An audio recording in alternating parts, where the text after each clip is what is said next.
ದರ್ಶನ್ಗೆ big shock supreme ಕೋರ್ಟ್ನಿಂದ.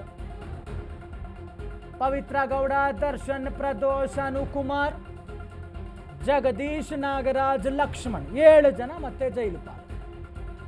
A1 Pavithra Gowda, A2 Darshan, A14 Pradosh, A7 Anukumar, A6 Jagadish, A12 Lakshman, A11 Nagaraj ಬೇಲನ್ನು ರದ್ದುಗೊಳಿಸಿರುವಂತಹ supreme.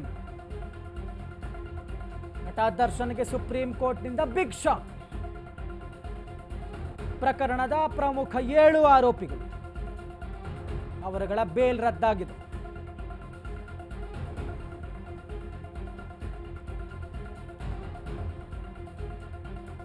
ಏಳು ಜನ ಎಲ್ಲರ ಬೇಲನ್ನು ರದ್ದುಗೊಳಿಸಿರುವಂತಹ ಸುಪ್ರೀಂ ಕೋರ್ಟ್ ನಿರೀಕ್ಷೆ ಮಾಡಿರಲಿಲ್ಲ ಒಂದು ರೀತಿಯ ಬಿಗ್ ಶಾಕ್.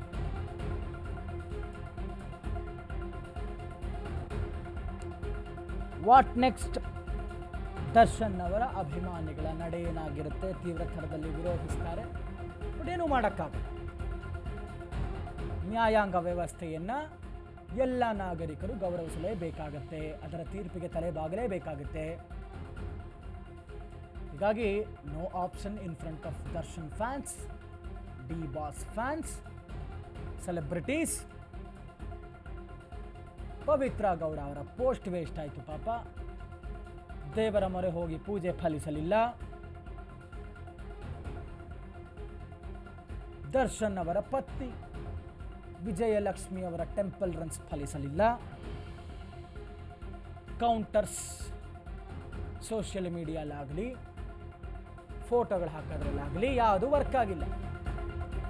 ದರ್ಶನ್ ಪವಿತ್ರ ಸೇರಿ 7 ಆರೋಪಿಗಳ ಜಾಮೀನು ರದ್ದಾಗಿದೆ.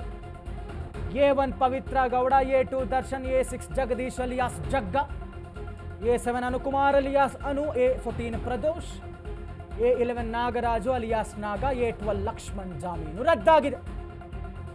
ಸಾಕ್ಷ್ಯ ವಿಚಾರಣೆ ಶೀಘ್ರದಲ್ಲೇ ನಡೆಸೋದಕ್ಕೆ ಸುಪ್ರೀಂ ಆದೇಶ ಕೊಟ್ಟಿದೆ. ನ್ಯಾಯಮೂರ್ತಿ ಪರ್ದಿವಾಲಾ, ಜಸ್ಟಿಸ್ ಮಹದೇವನ್ ಪೀಠದಿಂದ ತೀರ್ಪು. ಸುಪ್ರೀಂನ ಡಬಲ್ ಡೆಸ್ಕ್ ಜಸ್ಟಿಸ್ ಪರ್ದಿವಾಲಾ ಇಬ್ಬರ ಒಂದು ಆದೇಶ ಇದು. ಪ್ರಕರಣದ 7 ಆರೋಪಿಗಳ ಜಾಮೀನು ರದ್ದಾಗಿರುವಂಥದ್ದು. ಜೈಲೂಟ fix with no VIP treatment. ಎಲ್ಲರೂ ಕೂಡ ಜಸ್ಟಿಸ್ ಪರ್ದಿವಾಲಾ, ಜಸ್ಟಿಸ್ ಮಹದೇವನ್ ಕೊಟ್ಟಿರುವಂತಹ ತೀರ್ಪು. Everybody must be treated as like, ಬೇರೆ ಖೈದಿಗಳ ತರ ಸಾಮಾನ್ಯ ಖೈದಿಯಂತೆ ಟ್ರೀಟ್ ಮಾಡಬೇಕು. ಯಾವುದೇ ಥರದ ವಿಶೇಷ ಸೌಲಭ್ಯಗಳಿಲ್ಲ. ಮತ್ತು ಮೇಲಾಗಿ no time permission, immediately arrest ಆಗಬೇಕು, ಮಾಡಬೇಕು ಅನ್ನುವಂಥ ಸೂಚನೆ ಬೆಂಗಳೂರಿನ ಪೊಲೀಸರಿಗೆ. ಜೊತೆಗೆ ಹೈಕೋರ್ಟ್ನ ತರಾಟೆಗೆ ತೆಗೆದುಕೊಂಡು ಶೀಘ್ರದಲ್ಲಿ ಇತ್ಯರ್ಥಗೊಳಿಸಿ ಅಂತ. ಸುಪ್ರೀಂನಲ್ಲಿ ರದ್ದಾಗಿದೆ ದರ್ಶನ್ ಜಾಮೀನು. ಕೂಡಲೇ ದರ್ಶನ್ ಅವರನ್ನು ಬಂಧಿಸುವಂತೆ ಸುಪ್ರೀಂ ಕೋರ್ಟ್ ಆದೇಶ ಕೊಟ್ಟಿದೆ. ದರ್ಶನ್ಗೆ ಜೈಲಿನಲ್ಲಿ ಸಿಗೋದಿಲ್ಲ ರಾಜಾತಿಥ್ಯ. ಜೈಲಿನಲ್ಲಿ ರಾಜಾತಿಥ್ಯ ನೀಡಿದ್ರೆ ಕಠಿಣ ಕ್ರಮ ಅಂತ ಸುಪ್ರೀಂ ಎಚ್ಚರಿಕೆ ಕೊಟ್ಟಿದೆ.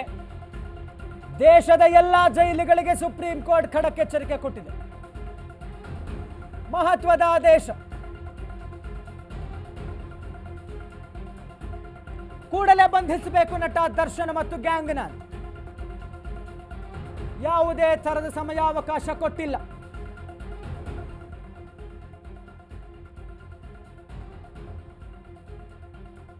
ಇಮಿಡಿಯೇಟ್ಲಿ ಮಸ್ಟ್ ಬಿ ಅರೆಸ್ಟೆಡ್ ಅನ್ನುವಂತಹ ಸೂಚನೆ ಹೋಗಿದೆ ಬೆಂಗಳೂರು ಪೊಲೀಸರು. ರಾಜಾತಿಥ್ಯ, VIP ಟ್ರೀಟ್ಮೆಂಟ್ ಯಾವುದೇ ಕಾರಣಕ್ಕೂ ಕೊಡಬಾರದು. ಕೊಟ್ಟರೆ ಕಾನೂನಾತ್ಮಕವಾದಂಥ ಕಠಿಣ ಕ್ರಮ.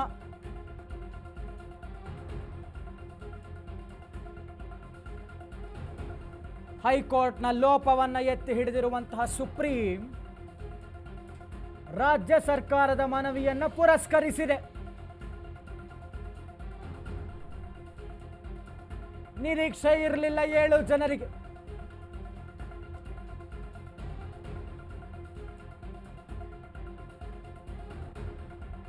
ಸದ್ಯಕ್ಕೆ ಇಮಿಡಿಯೇಟ್ಲಿ ಅರೆಸ್ಟ್ ಆಗಿ 7 ಜನರಿಗೆ ಜೈಲೂಟ ಫಿಕ್ಸ್ ಅಂತ ಹೇಳಲಾಗ್ತದೆ.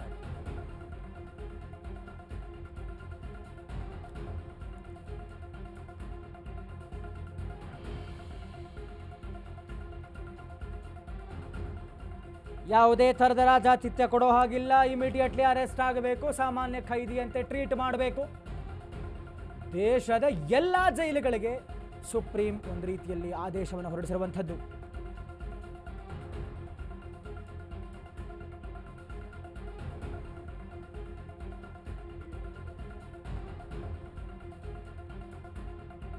ಸುಪ್ರೀಂ ಆದೇಶ ಒಂದು ರೀತಿಯಲ್ಲಿ ದೇಶದಲ್ಲೇ ಲ್ಯಾಂಡ್ ಮಾರ್ಕ್ ತೀರ್ಪು.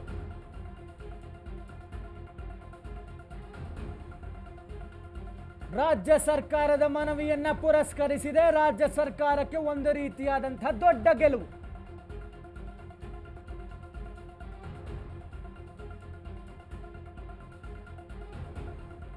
ವಕೀಲರು ಹೇಳ್ತಾ ಇದ್ರು ಸಮಯಾವಕಾಶ ಸಿಗಬಹುದು ದರ್ಶನ್ಗೆ ಅಂತ. ಆದರೆ ಜನಸಾಮಾನ್ಯರೂ ಒಂದೇ, ಪ್ರಭಾವಿಗಳಿಗೂ ಒಂದೇ, ರಾಜಕಾರಣಿಗಳಿಗೂ ಒಂದೇ, ನಟರಾದ್ರೂ ಒಂದೇ, ನ್ಯಾಯಾಂಗ ವ್ಯವಸ್ಥೆ ಮುಂದೆ ಎಲ್ಲರೂ ಸಮಾನರು. ದರ್ಶನ್ ಮತ್ತೆ ಯಾವ ಜೈಲಿಗೆ ಹೋಗ್ತಾರೆ ಅನ್ನುವಂಥ ಪ್ರಶ್ನೆ. ಮತ್ತೆ ಪರಪ್ಪನ ಅಗ್ರಹಾರ ಸೇರಲಿದ್ದಾರೆ ನಟ ದರ್ಶನ್. 7 ಆರೋಪಿಗಳನ್ನು ಬೆಂಗಳೂರಿಗೆ ಕರೆತರುವಂತಹ ಸಾಧ್ಯತೆ ಇದೆ. ಎಲ್ಲ 7 ಆರೋಪಿಗಳಿಗೂ ಪರಪ್ಪನ ಅಗ್ರಹಾರದಲ್ಲಿ ಜೈಲು ವಾಸ. ಟ್ರಯಲ್ ವಿಳಂಬವಾದ್ರಷ್ಟೇ ಬೇರೆ ಬೇರೆ ಜೈಲಿಗೆ ಶಿಫ್ಟ್ ಮಾಡಲಾಗುತ್ತೆ. ಬೆಂಗಳೂರಿನಲ್ಲೇ ವಿಚಾರಣೆ ನಡೆಯುವಂಥ ಹಿನ್ನೆಲೆ ಪರಪ್ಪನ ಅಗ್ರಹಾರಕ್ಕೆ ಇವರುಗಳನ್ನ ಕರ್ಕೊಂಡು ಹೋಗ್ತಾರೆ. ಎಲ್ಲ ಆರೋಪಿಗಳಲ್ಲೇ ಇರ್ತಾರೆ. ವಿಚಾರಣಾಧೀನ ಕೈದಿಗಳಾಗಿ ಪರಪ್ಪನ ಅಗ್ರಹಾರಕ್ಕೆ ಶಿಫ್ಟ್ ಮಾಡ್ತಾರೆ 7 ಜನರನ್ನ. ಈ ಬಾರಿ ಪರಪ್ಪನ ಅಗ್ರಹಾರದಲ್ಲಿ ಯಾವುದೇ ಥರದ ರಾಜಾತಿಥ್ಯ ಸಿಗೋದಿಲ್ಲ. ದರ್ಶನ್ ಆಗಲಿ 7 ಜನಕ್ಕೆ ಯಾರಿಗೇ ಆಗಲಿ. ಈ ಹಿಂದೆ ದೊಡ್ಡ ಮಟ್ಟದಲ್ಲಿ ಚರ್ಚೆ ಆಗಿತ್ತು. ದರ್ಶನ್ ಅವರು ಕಾಫಿ ಟೀ ಕುಡ್ಕೊಂಡು ಸ್ಮೋಕ್ ಮಾಡಿಕೊಂಡು ಒಂದು ರೀತಿಯಲ್ಲಿ VIP ಟ್ರೀಟ್ಮೆಂಟ್ ಇದೆ ದರ್ಶನ್ಗೆ ಅಂತ. ಅದಕ್ಕೆ 7 ಜನರನ್ನ ಪರಪ್ಪನ ಅಗ್ರಹಾರಕ್ಕೆ ಕರೆದುಕೊಂಡು ಬರ್ತಾ ಇದ್ದಾರೆ.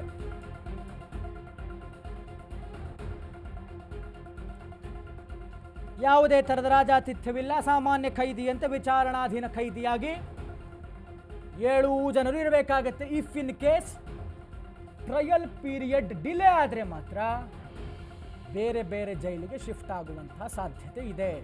ಇಲ್ಲದಿದ್ದರೆ ಬಹುತೇಕ ಬೆಂಗಳೂರಿನಲ್ಲೇ ಎಲ್ಲ ವಿಚಾರಣೆಗಳು ನಡೆಯುವಂತಹ ಕಾರಣಕ್ಕೆ ಇವರೆಲ್ಲರನ್ನೂ ಕೂಡ ವಿಚಾರಣಾಧೀನ ಖೈದಿಯಾಗಿ ಸಾಮಾನ್ಯ ಖೈದಿಯಂತೆ ಯಾವುದೇ ಥರದ ರಾಜಾತಿಥ್ಯ ಕೊಡದೆ ಎಲ್ಲರನ್ನೂ ಕೂಡ ಪರಪ್ಪನ ಅಗ್ರಹಾರದಲ್ಲಿ ಇಡಲಾಗುತ್ತೆ. ಇಮಿಡಿಯೇಟ್ಲಿ ಬಂಧಿಸಬೇಕು. ಎಲ್ಲರನ್ನೂ ಕೂಡ 7 ಜನರನ್ನು ಬೆಂಗಳೂರಿಗೆ ಕರೆತರುವಂತಹ ಸಾಧ್ಯತೆ ಇದೆ. ಒಂದೇ ರೀತಿಯಲ್ಲಿ ಲ್ಯಾಂಡ್ ಮಾರ್ಕ್ ತೀರ್ಪು. ದೇಶದಲ್ಲಿ ಜನಸಾಮಾನ್ಯರಿಗೆ ನ್ಯಾಯಾಂಗ ವ್ಯವಸ್ಥೆ ಮೇಲೆ ನಂಬಿಕೆ ಬರುವುದಕ್ಕೆ ಇದು ಒಂದು ರೀತಿಯಾದಂತಹ ಪುಷ್ಟಿ ಕೊಟ್ಟಂತಹ ತೀರ್ಪು.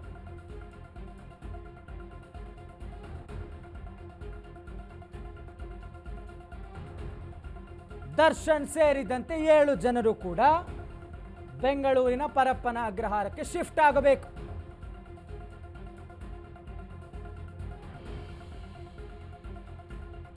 ಎಲ್ಲರೂ ಸಮಾನರು ಅನ್ನುವಂಥ ವರ್ಡಿಕ್ಟ್ ಹೇಳಿದೆ. ನಟ ದರ್ಶನ್ಗೆ ಮತ್ತೆ ಜೈಲಿನ ಆತಿಥ್ಯ. ಡೆವಿಲ್ ಸಿನಿಮಾಗೆ ಮತ್ತೆ ಹೊಡೆತ ಬಿದ್ದಿದೆ.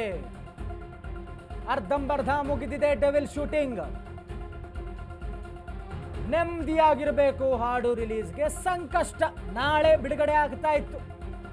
ದರ್ಶನ್ ಮತ್ತೆ ಜೈಲಿಗೆ ಹೋಗ್ತಿರೋದ್ರಿಂದ ಸಂಕಷ್ಟ ಎದುರಾಗ್ತಾ ಇದೆ. ಡೆವಿಲ್ ಶೂಟಿಂಗ್ ಇನ್ನೂ 6 ತಿಂಗಳ ಮುಂದೂಡಿಕೆ ಆಗ್ತಾ ಇದೆ. ಇಮಿಡಿಯೇಟ್ಲಿ ಅರೆಸ್ಟ್ ಆಗಿ ನಟ ದರ್ಶನ್ 7 ಪ್ರಮುಖ ಆರೋಪಿಗಳು ಪರಪ್ಪನ ಅಗ್ರಹಾರಕ್ಕೆ ಹೋಗ್ತಾರೆ. ಯಾವುದೇ ಥರದ ರಾಜಾತಿಥ್ಯ ಇಲ್ಲ. ಆದರೆ ಒಂದು ಕಡೆ ಡೆವಿಲ್ ಸಿನಿಮಾಗೆ ಹೊಡೆತ ಬೀಳ್ತಾ ಇದೆ. ಸದ್ಯಕ್ಕೆ ಅರ್ಧಂಬರ್ಧ ಶೂಟಿಂಗ್ ಆಗಿರುವಂತಹ ದರ್ಶನ್ ಅವರ ನಟನೆಯ ಬಹುಕೋಟಿ ವೆಚ್ಚದ ಡೆವಿಲ್ ಸಿನಿಮಾ ಪಾಪ ಅವರು ಬೇಲ್ ತಗೊಂಡು ಬಂದ ಮೇಲೆ ಫಾರಿನ್ ಕೂಡ ಹೋಗಿದ್ರು ವಿತ್ ಪರ್ಮಿಷನ್ ಆಫ್ ಕೋರ್ಟ್. ಈಗ ಇದಕ್ಕೆ ಹೊಡೆತ ಬೀಳ್ತಾ ಇದೆ.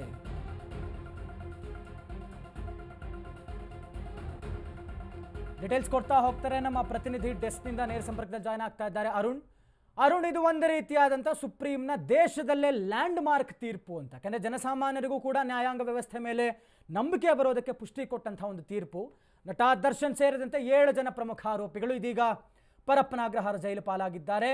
ಏನಾಗಿದೆ ಅನ್ನುವಂಥ ಡೀಟೇಲ್ಸ್ ಕೊಡೋದಾದರೆ ಖಂಡಿತ ಸಂತೋಷ, ನಾವೆಲ್ಲ ಸಹ ಕುತೂಹಲದಿಂದ ಕಾಯ್ತಾ ಇದ್ವಿ. ಯಾಕಂದರೆ ಇಡೀ ಕರ್ನಾಟಕನೂ ಸಹ ಈ ಒಂದು ಪ್ರಕರಣದಲ್ಲಿ ಏನಾಗುತ್ತೆ ಅನ್ನೋದು ಕಾಯ್ತಾ ಇದ್ರು. ಯಾಕಂದರೆ ಸುಪ್ರೀಂ ಕೋರ್ಟ್ಗೆ ಹೋದಂತಹ ಒಂದು ಮೊದಲನೇ ಪ್ರಕರಣದಲ್ಲಿ ರಾಜ್ಯ ಸರ್ಕಾರದ ಪೊಲೀಸರಿಗೆ ಒಂದು ಗೆಲುವಾಗಿದೆ ಅಂತ ಹೇಳ್ಬೋದು. ಯಾಕಂದರೆ ಯಾವುದೇ ಪ್ರಕರಣದಲ್ಲಿ ಸುಪ್ರೀಂ ಕೋರ್ಟ್ಗೆ ಹೋದರೆ ಅದು ಏನು ಸಾಮಾನ್ಯವಾಗಿ ಹೈಕೋರ್ಟ್ ಕೊಟ್ಟಂಥ ತೀರ್ಪನ್ನೇ ಎತ್ತಿಡಿಯುತ್ತೆ. ಆದರೆ ಇಲ್ಲಿ ಈ ಒಂದು ಕೇಸ್ನಲ್ಲಿ ಹೈಕೋರ್ಟ್ ಕೊಟ್ಟಂಥ ತೀರ್ಪೇನಿದೆ ಅದನ್ನು ರದ್ದುಪಡಿಸಿದೆ ಮತ್ತು ಅದನ್ನು ತಿರಸ್ಕಾರ ಮಾಡಿರುವಂಥದ್ದು. ಮತ್ತು ಹೈಕೋರ್ಟ್ ಕೊಟ್ಟಂಥ ತೀರ್ಪಿಗೂ ಸಹ ಒಂದು ಸುಪ್ರೀಂ ಕೋರ್ಟ್ ಅಸಮಾಧಾನ ವ್ಯಕ್ತಪಡಿಸಿದೆ. ಅಂದರೆ ಏನಾದರೂ ನಾವು ಕೆಳ ಹಂತದ ನ್ಯಾಯಾಲಯದ ಕೋರ್ಟ್ಗಳು ಈ ರೀತಿಯ ತೀರ್ಪನ್ನು ಕೊಟ್ಟರೆ ನಾವು ಅದನ್ನು ನಂಬಬಹುದು. ಆದರೆ ಒಬ್ಬ ಹೈಕೋರ್ಟ್ ಜಡ್ಜ್ ಅವರೇ ಈ ರೀತಿ ಒಂದು ಗ್ರೌಂಡ್ಸ್ ಆಫ್ ಅರೆಸ್ಟ್ ಸರಿ ಇಲ್ಲ ಅಂತ ಹೇಳ್ಬಿಟ್ಟು ತೀರ್ಪು ಕೊಡ್ತಾರೆ. ಮತ್ತು ಐ ವಿಟ್ನೆಸ್ಗಳನ್ನು ನಂಬಕ್ಕೆ ಆಗಲ್ಲ ಅಂತ ಹೇಳ್ತಾರೆ. ಮತ್ತು ಸೈಂಟಿಫಿಕ್ ಎವಿಡೆನ್ಸ್ಗಳನ್ನು ಸಹ ನಾವು ನಂಬಕ್ಕಾಗಲ್ಲ ಅಂತ ಹೇಳ್ಬಿಟ್ಟು ಕೆಳ ಹಂತದ ಅಂದರೆ ಹೈಕೋರ್ಟ್ ಜಾಮೀನನ್ನು ಕೊಡುತ್ತೆ. ಆದರೆ ನಾವು ಆ ರೀತಿ ಮಾಡಲ್ಲ ಅಂತ ಹೇಳ್ಬಿಟ್ಟು ಕಳೆದ ಬಾರಿ ವಾದ ಪ್ರತಿವಾದ ಆಲಿಸಿದಂಥ ಸಂದರ್ಭದಲ್ಲಿ ಸಹ ಒಂದು ಸುಪ್ರೀಂ ಕೋರ್ಟ್ ಹೇಳಿತ್ತು. ಆದ್ರೂ ಸಹ ಇವತ್ತು ಬೆಳಗ್ಗೆ ಏನು ಕಲಾಪ ಆರಂಭ ಆಯಿತು. ಮತ್ತು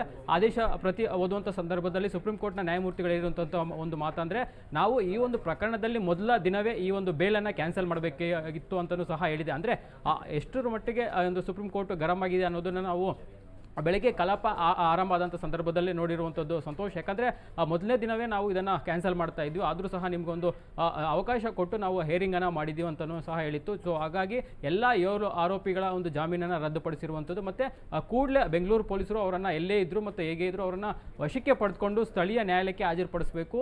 ನ್ಯಾಯಾಲಯಕ್ಕೆ ಹಾಜರುಪಡಿಸಿದ ನಂತರ ಅಲ್ಲಿ ಆರೋಪಿಗಳ ಪರ ವಕೀಲರು ಸಹ ಹಾಜರಾಗ್ತಾರೆ. ನಂತರ ಕೂಡಲೇ ಅವರನ್ನು ಜಡ್ಜು ಅವರನ್ನು ಪರಪ್ಪನಾಗ್ರಹಾರ ಜೈಲಿಗೆ ಕಳಿಸಬೇಕು ಅಂತಲೂ ಸಹ ಒಂದು ಆದೇಶವನ್ನು ಮಾಡಿರುವಂಥದ್ದು. ಮತ್ತು ಮತ್ತೊಂದು ವಿಚಾರ ಅಂದರೆ ಮತ್ತೆ ಏನಾದರೂ ಈ ರೀತಿ ಮಿಸ್ಕಂಡಕ್ಟ್ ಆಗಿರ್ಬೋದು, ಮತ್ತು ದರ್ಶನ್ಗೆ ವಿಶೇಷ ಸೌಲಭ್ಯ ಇರ್ಬೋದು, ಮತ್ತು ಚೇರ್ ಮೇಲೆ ಕೂತ್ಕೊಂಡು ಸಿಗರೇಟ್ ಸೇದುವಂಥದ್ದು ಇರ್ಬೋದು, ಮತ್ತು ಟೀ ಕುಡಿಯುವಂಥದ್ದು, ಯಾವುದೇ ರೀತಿಯಾದಂಥ ಈ ರೀತಿಯ ಅವಕಾಶಗಳನ್ನು ಕೊಡಬಾರ್ದು ಅಂತ ಹೇಳ್ಬಿಟ್ಟು ಜೈಲಿನ ಅಧಿಕಾರಿಗಳಿಗೆ ಸೂಚನೆಯನ್ನು ಕೊಟ್ಟಿರುವಂಥದ್ದು. ಜೊತೆ ಈ ರೀತಿ ಏನಾದರೂ ಕಂಡು ಬಂದರೆ ಇಡೀ ಗೃಹ ಇಲಾಖೆ ಏನಿರುತ್ತೆ, ಅಂದರೆ ಗೃಹ ಇಲಾಖೆ ಕಾರ್ಯದರ್ಶಿ ಇರ್ಬೋದು, ಮತ್ತು ಸರ್ಕಾರದ ಪರ ವಕೀಲರು ಯಾರ್ಯಾರು ಇರ್ತಾರೆ, ಮತ್ತು ಎಲ್ಲರನ್ನೂ ಸಹ ನಾವು ಸುಪ್ರೀಂ ಕೋರ್ಟ್ಗೆ ನೇರವಾಗಿ ಬಂದು ಅವರು ಹಾಜರಾಗಬೇಕು, ಇಲ್ಲೇ ಉತ್ತರ ಕೊಡಬೇಕು ಅನ್ನೋದು ನಿಟ್ಟಿನಲ್ಲಿ ಸಹ ಒಂದು ಖಡಕ್ ಆದಂಥ ಒಂದು ಸೂಚನೆಯನ್ನು ಕೊಟ್ಟಿರುವಂಥದ್ದು. ಸೊ ಹಾಗಾಗಿನೇ ಯಾವುದೇ ರೀತಿಯಂಥ ವಿಶೇಷ ಸೌಲಭ್ಯವನ್ನು ದರ್ಶನ್ಗೆ ಕೂಡಲೇ ಕೊಡಬಾರ್ದು, ಮತ್ತು ಯಾವುದೇ ರೀತಿಯಂಥ ಟೈಮ್ ಬಾಂಡ್ ದರ್ಶನ್ಗೆ ಕೊಡಬಾರ್ದು, ಮತ್ತು ಅವರ ಪರ ವಕೀಲರು ಕೊಡಬಾರ್ದು. ದರ್ಶನ್ ಎಲ್ಲೇ ಇದ್ರಿ ಮತ್ತು ಹೇಗೆ ಇರಲಿ ಅವರನ್ನು ಕೂಡಲೇ ನೀವು ಅರೆಸ್ಟ್ ಮಾಡಿ ಕೋರ್ಟ್ಗೆ ಪ್ರೊಡ್ಯೂಸ್ ಮಾಡಿ ಅಂತ ಸಹ ಸುಪ್ರೀಂ ಕೋರ್ಟ್ ಹೇಳಿರುವಂಥದ್ದು. ಮತ್ತೊಂದು ವಿಚಾರ ಅಂದರೆ ಇಡೀ ಜೈಲುಗಳಿಗೆ, ಭಾರತದಲ್ಲಿರುವಂತಹ ಸುಮಾರು ಜೈಲುಗಳಿಗೆ ಈ ಒಂದು ಆದೇಶದ ಪ್ರತಿಯನ್ನು ಕೂಡಲೇ ತಲುಪಿಸಬೇಕು ಅಂತಲೂ ಸಹ ಸುಪ್ರೀಂ ಕೋರ್ಟ್ ಹೇಳಿರುವಂಥದ್ದು. ಅಂದರೆ ಈ ಒಂದು ತೀರ್ಪೇನಿದೆ ಇಡೀ ದೇಶದಲ್ಲೇ ಲ್ಯಾಂಡ್ ಮಾರ್ಕ್ ತೀರ್ಪು ಅಂತ ಸುಪ್ರೀಂ ಕೋರ್ಟ್ ವ್ಯಕ್ತಪಡಿಸಿರುವಂಥದ್ದು. ಯಾಕಂದರೆ ಇಷ್ಟು ಮಟ್ಟಿಗೆ ಈ ಒಂದು ಪ್ರಕರಣದಲ್ಲಿ ನೀವು ಐ ವಿಟ್ನೆಸ್ಗಳಿದೆ, ಮತ್ತು ಸೈಂಟಿಫಿಕ್ ಎವಿಡೆನ್ಸ್ಗಳಿದೆ, ಮತ್ತು ಸುಮಾರು 200ಕ್ಕೂ ಹೆಚ್ಚು ವಿಟ್ನೆಸ್ಗಳಿದ್ದಾರೆ, ಮತ್ತು ಸೈಂಟಿಫಿಕ್ ಆಗಿ ಎವಿಡೆನ್ಸನ್ನು ಕಲೆಕ್ಟ್ ಮಾಡಿ ಕೊಲೊಬ್ರೇಟ್ ಮಾಡಿ ರಾಜ್ಯ ಸರ್ಕಾರದ ಪರ ವಕೀಲರು ಚಾರ್ಜ್ ಶೀಟನ್ನು ಫೈಲ್ ಮಾಡಿದರೆ, ಆದರೂ ಸಹ ಹೈಕೋರ್ಟ್ ಈ ರೀತಿ ತೀರ್ಪು ಕೊಟ್ಟಿರೋದಕ್ಕೆ ನಾವು ನಂಬಕ್ಕೆ ಆಗಲ್ಲ. ಹಾಗಾಗಿ ನಾವು ಕೂಡಲೇ ಇದನ್ನು ಬೇಲನ್ನು ಕ್ಯಾನ್ಸಲ್ ಮಾಡ್ತಾ ಇದ್ವಿ. ಎಲ್ಲ ಆರೋಪಿಗಳು ಕೂಡಲೇ ಬೆಂಗಳೂರಿನ ಪೊಲೀಸ್ ಆಯುಕ್ತರಿಗೂ ಸಹ ಸೂಚನೆ ಕೊಟ್ಟಿರುವಂಥದ್ದು.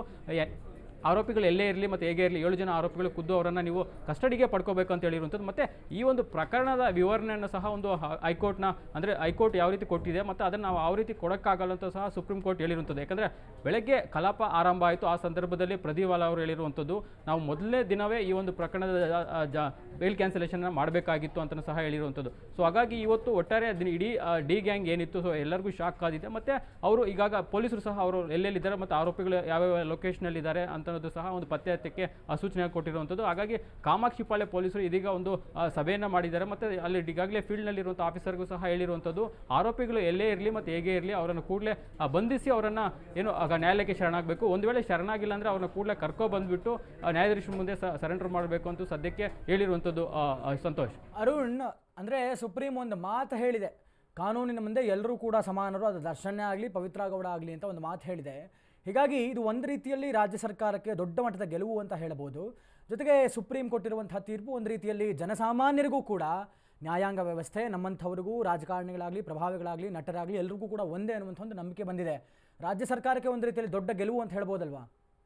ಖಂಡಿತವಾಗ್ಲೂ ಸಂತೋಷ್, ಯಾಕಂದರೆ ಜನವರಿ 6ನೇ ತಾರೀಕು ಸುಪ್ರೀಂ ಕೋರ್ಟ್ಗೆ ಒಂದು ರಾಜ್ಯ ಸರ್ಕಾರದ ಪರವಾಗಿ ಒಂದು SLP ಫೈಲ್ ಆಗುತ್ತೆ. ಸೊ ಆ ಸಂದರ್ಭದಿಂದಲೂ ಸಹ ಇಲ್ಲಿವರೆಗೂ ಸಹ ರಾಜ್ಯ ಸರ್ಕಾರದ ಪರವಾಗಿ ಏನೋ ಸುಪ್ರೀಂ ಕೋರ್ಟ್ನಲ್ಲಿ ಏನೋ ಕೆಲವೊಂದಷ್ಟು ದಾಖಲೆಗಳನ್ನು ಅಂದರೆ ಅದನ್ನೆಲ್ಲ ಟ್ರಾನ್ಸ್ಲೇಷನ್ ಮಾಡಿದ್ದ ಟೀಮ್ ಇರ್ಬೋದು, ಮತ್ತು ರಾಜ್ಯ ಸರ್ಕಾರ ಗೃಹ ಇಲಾಖೆ ಪರ್ಮಿಷನ್ ಕೊಟ್ಟಿದ್ದು. ಅಂದರೆ ಪ್ರಾರಂಭದಲ್ಲಿ ಈ ಒಂದು ಪ್ರಕರಣದಲ್ಲಿ ಮೇಲ್ಮನವಿ ಹೋಗಬೇಕಾ ಬೇಡವಾ ಅನ್ನೋದು ಸಹ ಒಂದು ರೀತಿ ರಾಜಕೀಯ ವಲಯದಲ್ಲಿ ಮತ್ತು ಸಾಕಷ್ಟು ಚರ್ಚೆಗೆ ಗ್ರಾಸವಾಗಿತ್ತು. ಒಂದು ವೇಳೆ ಹೋದರೆ ದರ್ಶನ್ಗೆ ಒಂದು ಸಂಕಟ ಆಗಿರ್ಬೋದು, ಮತ್ತು ದರ್ಶನ್ಗೆ ಶಾಕ್ ಆಗಿರೋಂಥ ಸಹ ಹೇಳ್ತಾರೆ. ಮತ್ತು ಕೆಲವೊಂದಷ್ಟು ರಾಜಕಾರಣಿಗಳ ಕರ ಹೋಗಬಾರ್ದು ಅನ್ನೋ ನಿಟ್ಟಿನಲ್ಲಿ ಗೃಹ ಸಚಿವರು ಮತ್ತು ಸಿದ್ದರಾಮಯ್ಯ ಇರ್ಬೋದು ಮತ್ತು ಸರ್ಕಾರದ ಮೇಲೆ ಒತ್ತಡ ಆಗ್ತಾ ಇದ್ರು. ಅಂದರೆ ಈ ಒಂದು ಕೇಸ್ನಲ್ಲಿ ಈಗ ಏನು ಹೈಕೋರ್ಟ್ ಜಾಮೀನು ಕೊಟ್ಟಿದೆ, ಸೊ ಹಾಗೇ ಇರಲಿ, ಇದನ್ನು ಮೇಲ್ಮನವಿ ಪ್ರಶ್ನೆ ಮಾಡಿ ಸುಪ್ರೀಂ ಕೋರ್ಟ್ಗೆ ಹೋಗೋದು ಬೇಡ ಅನ್ನೋ ನಿಟ್ಟಿನಲ್ಲಿ ಸಹ ಒಂದು ವಲಯ ಇದ್ರ ಬಗ್ಗೆ ದರ್ಶನ್ ಪರವಾಗಿ ಬ್ಯಾಟಿಂಗನ್ನು ಮಾಡ್ತಾ ಇತ್ತು. ಆದರೆ ಪೊಲೀಸರು ಅಂದಿನ ಪೊಲೀಸ್ ಕಮಿಷನರ್ ಆದಂಥ ದಯಾನಂದ್ ಇರ್ಬೋದು, ಮತ್ತು ಈಗಿನ ಅಂದರೆ SPP ಪ್ರಸನ್ನ ಕುಮಾರ್ ಇರ್ಬೋದು, ಸೊ ಅವರೆಲ್ಲನೂ ಸಹ ಈ ಒಂದು ಪ್ರಕರಣದಲ್ಲಿ ನಾವೇನಾದರೂ ಒಂದು SLP ಹೋದರೆ ಅಂದರೆ ಸುಪ್ರೀಂ ಕೋರ್ಟ್ಗೆ ಮೇಲ್ಮನವಿ ಹೋದರೆ ನಮಗೆ ಒಂದು ರೀತಿ ಜಯ ಆಗುತ್ತೆ. ಯಾಕಂದರೆ ಹೈಕೋರ್ಟ್ ಕೊಟ್ಟಂತಹ ಒಂದು ತೀರ್ಪೇನಿದೆ, ಸೊ ಅದನ್ನು ಇಟ್ಕೊಂಡು ಹೋದರೆ ನಾವು ಸುಪ್ರೀಂ ಕೋರ್ಟ್ನಲ್ಲಿ ನಮಗೆ ಗೆಲುವಾಗುತ್ತೆ. ಯಾಕಂದರೆ ಹೈಕೋರ್ಟ್ ಕೇವಲ ಒಂದು ಗ್ರೌಂಡ್ಸ್ ಆಫ್ ಅರೆಸ್ಟ್ ಸರಿ ಇಲ್ಲ ಅಂತ ಹೇಳ್ಬಿಟ್ಟು ಒಂದು ಲೈನಲ್ಲಿ ಆದೇಶ ಮಾಡಿದೆ. ಸೊ ಇದನ್ನು ಸುಪ್ರೀಂ ಕೋರ್ಟ್ನಲ್ಲಿ ಪ್ರಶ್ನೆ ಮಾಡಿದ್ರೆ ನಮಗೆ ಒಂದು ರೀತಿ ಗೆಲುವಾಗುತ್ತೆ, ಮತ್ತು ಇದು ಪ್ಲಸ್ ಪಾಯಿಂಟ್ ಆಗುತ್ತೆ. ಮತ್ತು ಇಡೀ ದೇಶದಲ್ಲೇ ಈ ಒಂದು ಪ್ರಕರಣ ಏನಂದರೆ ಲ್ಯಾಂಡ್ ಮಾರ್ಕ್ ಅಂತ ಸುಪ್ರೀಂ ಕೋರ್ಟ್ ಹೇಳಿರೋದ್ರಿಂದ ಇದು ಈಗ ಸಂಚಲನ ಸಹ ಮೂಡಿಸುತ್ತೆ. ಮತ್ತು ಇದು ಒಂದು ರೀತಿ ರಾಜಕೀಯ ನಮ್ಮ ರಾಜ್ಯ ಸರ್ಕಾರಕ್ಕೂ ಒಂದು ಗೆಲುವು, ಮತ್ತು ಪೊಲೀಸರಿಗೂ ಗೆಲುವು, ಮತ್ತು ವಕೀಲರು ಯಾರ್ಯಾರು ಈ ಒಂದು ಪ್ರಕರಣದಲ್ಲಿ ಭಾಗಿಯಾಗಿದ್ದರು, ಪ್ರಸನ್ನ ಕುಮಾರ್ ಇರ್ಬೋದು, ಮತ್ತು ಅವರ ಟೀಮ್ ಇರ್ಬೋದು, ಮತ್ತು ದಯಾನಂದ್ ಇರ್ಬೋದು, ಮತ್ತು ತನಿಖಾಧಿಕಾರಿ ಚಂದನ್ ಇರ್ಬೋದು, ಸೊ ಎಲ್ಲರಿಗೂ ಸಹ ಇದು ಒಂದು ರೀತಿ ಕ್ರೆಡಿಟ್ ಅಂತಲೇ ಹೇಳ್ಬೋದು. ಸಂತೋಷ್, ಅರುಣ್, ಅಂದರೆ ಈಗ ಸದ್ಯಕ್ಕೆ ಜೈಲು ಪಾಲಾಗ್ತಾ ಇದ್ದಾರೆ ನಟ ದರ್ಶನ್ ಮತ್ತು ಗ್ಯಾಂಗ್. ವಾಟ್ ನೆಕ್ಸ್ಟ್ ಅನ್ನುವಂಥ ಪ್ರಶ್ನೆ ಬರುತ್ತೆ. ಯಾಕೆಂದರೆ ಟ್ರಯಲ್ ಪೀರಿಯಡ್ ಏನಾದರೂ ಡಿಲೇ ಆದರೆ ಮಾತ್ರ ಅವ್ರು ಅರ್ಜಿ ಹಾಕೋದಕ್ಕೆ ಅವಕಾಶ ಇದೆ. Or else they have to go to lower court ಅನ್ನುವಂಥ ಒಂದು ಇದಿದೆ. ಲೋವರ್ ಕೋರ್ಟ್ ಯೂಶಲಿ ಸುಪ್ರೀಂ ಕೋರ್ಟ್ನ ವರ್ಡಿಕ್ಟನ್ನು ಎತ್ತಿ ಹಿಡಿಯುತ್ತೆ. ಏನಾಗಬಹುದು ದರ್ಶನ್ ಅವರ ಕಾನೂನಾತ್ಮಕ ನಡೆ ಅಂತ? ಸದ್ಯಕ್ಕೆ ಸಂತೋಷ್, ದರ್ಶನ್ಗೆ ಯಾವುದೇ ರೀತಿಯಾದಂಥ ಒಂದು ಬಾಗಿಲುಗಳು ಇಲ್ಲ, ಎಲ್ಲ ಬಾಗಿಲುಗಳು ಈಗ ಬಂದಾಗಿರುವಂಥದ್ದು. ಈಗ ಏನಿದ್ರು ದರ್ಶನ್ ಎಲ್ಲೇ ಇರಲಿ ಮತ್ತು ಹೇಗೆ ಇರಲಿ ಅವರು ಬಂದು ನ್ಯಾಯಾಲಯದ ಮುಂದೆ ಸರೆಂಡರ್ ಆಗಬೇಕು. ಅವರ ಪರ ವಕೀಲರು ಬಂದು ಸಹ ಒಂದು ಕೋರ್ಟ್ಗೆ ಹಾಜರಾಗ್ತಾರೆ. ಏನಾದರೂ ಎಕ್ಸಮ್ಷನ್ ಹಾಕ್ಕೊಳ್ಳೋಕ್ಕೆ ಯಾವುದೇ ರೀತಿಯಾದಂಥ ಸಾಧ್ಯತೆ ಇಲ್ಲ. ಯಾಕಂದರೆ ಸುಪ್ರೀಂ ಕೋರ್ಟ್ ಬೇಲ್ ಕೊಟ್ಟಂಥ ಸಂದರ್ಭದಲ್ಲಿ ಅವರು ಕೆಳ ಹಂತದ ನ್ಯಾಯಾಲಯಕ್ಕೆ ಹೋಗಿ ಒಂದೊಂದೇ ಅಪ್ಲಿಕೇಶನನ್ನು ಹಾಕ್ಕೊತಾ ಇದ್ರು. ಒಂದು ನಾನು ಮೈಸೂರಿಗೆ ಹೋಗಬೇಕು, ಅಲ್ಲಿಗೆ 2 ದಿವಸ ಸ್ಟೇ ಮಾಡಬೇಕು, ನಾನು ಫಾರ್ಮ್ ಹೌಸ್ಗೆ ಹೋಗಬೇಕು, ನನಗೆ 1 ದಿನ ಅಥವಾ 1 ವಾರಗಳ ಕಾಲ ಟೈಮ್ ಕೊಡಬೇಕು ಅಂತ ಅವರ ಪರ ವಕೀಲರು ಅಪ್ಲಿಕೇಶನನ್ನು ಹಾಕಿ ಅದನ್ನು ಮಂಜೂರು ಮಾಡಿಸ್ಕೊಂಡು ಬರ್ತಾ ಇದ್ರು. ಆದರೆ ಈಗ ಯಾವುದೇ ರೀತಿಯಾದಂಥ ಆ ರೀತಿ ಮಾಡೋಕ್ಕೆ ಆಗಲ್ಲ. ಯಾಕಂದರೆ ಸುಪ್ರೀಂ ಕೋರ್ಟ್ ಸ್ಟ್ರಿಕ್ಟಾಗಿ ಹೇಳಿರುವಂಥದ್ದು ಮತ್ತು ಖಡಕ್ಕಾಗಿ ಹೇಳಿದೆ, ಯಾವುದೇ ರೀತಿಯಾದಂಥ ಇಲ್ಲಿ ಮುಂದೆ ಡಿಲೇ ಇಲ್ಲ. ಈ ಒಂದು ಪ್ರಕರಣದಲ್ಲಿ ಕೂಡಲೇ ಟ್ರಯಲ್ ಸ್ಟಾರ್ಟ್ ಮಾಡಬೇಕು ಅಂತಲೂ ಸಹ ಹೇಳಿರುತ್ತದೆ. ಸೆಪ್ಟೆಂಬರ್ 9ಕ್ಕೆ ಟ್ರಯಲ್ ಸ್ಟಾರ್ಟ್ ಮಾಡೋಕ್ಕೆ ಸಹ ಕೆಳ ಹಂತದ ನ್ಯಾಯಾಲಯ ಮೊನ್ನೆ ಒಂದು ಹೇಳಿರುವಂಥದ್ದು. ಸೊ ಹಾಗಾಗಿ 6 ತಿಂಗಳ ಕಾಲ ಮತ್ತೆ ದರ್ಶನ್ ಆ್ಯಂಡ್ ಗ್ಯಾಂಗ್ ಅವರು ಜೈಲಿನಲ್ಲೇ ಇರಬೇಕಾಗುತ್ತೆ. ಮತ್ತು ಆ ಟ್ರಯಲ್ ಪ್ರಾರಂಭ ಆದಂಥ ಸಂದರ್ಭದಲ್ಲಿ ಅವರು ಪ್ರತಿದಿನ ಕೋರ್ಟ್ಗೆ ಯಾವತ್ತು ದಿನಾಂಕ ಇರುತ್ತೆ ಅವತ್ತು ಬಂದು ಕೋರ್ಟ್ಗೆ ಹಾಜರಾಗಬೇಕಾಗುತ್ತೆ. ಆನಂತರ ಅದರಲ್ಲಿ 6 ತಿಂಗಳ ಒಳಗೆ ನಾವು ಈ ಒಂದು ಪ್ರಕರಣದ ಒಂದು ಟ್ರಯಲ್ ಮುಗಿಸ್ತೀವಿ ಅಂತ ಸಹ ಮನೆ ಹೇಳಿದ್ರು. ಸೊ ಹಾಗಾಗಿ 6 ತಿಂಗಳು ನಂತರ ಅವರು ಜೈಲಲ್ಲೇ ಇರಬೇಕಾಗುತ್ತೆ. ಒಂದು ವೇಳೆ ಅವರು ಡಿಲೇ ಆದರೆ ಮತ್ತೆ ಅವರು ಏನಾದರೂ ಬೇರೆ ಲೂಪ್ಸನ್ನು ಇಟ್ಕೊಂಡು ಜಾಮೀನಿಗೆ ಅರ್ಜಿ ಸಲ್ಲಿಸ್ಕೋಬೇಕಾಗುತ್ತೆ. ಆದರೆ ಅದನ್ನು ಬಿಟ್ಟು ಬೇರೆ ಯಾವುದೇ ಅವಕಾಶ ಸದ್ಯಕ್ಕೆ ದರ್ಶನ್ಗೆ ಇಲ್ಲ ಅನ್ನೋದು ಗೊತ್ತಾಗಿರುವಂಥದ್ದು. ಸಂತೋಷ್, ಥ್ಯಾಂಕ್ ಯು ಅರುಣ್ ತಮ್ಮೆಲ್ಲ ಡೀಟೇಲ್ಸ್ಗಾಗಿ.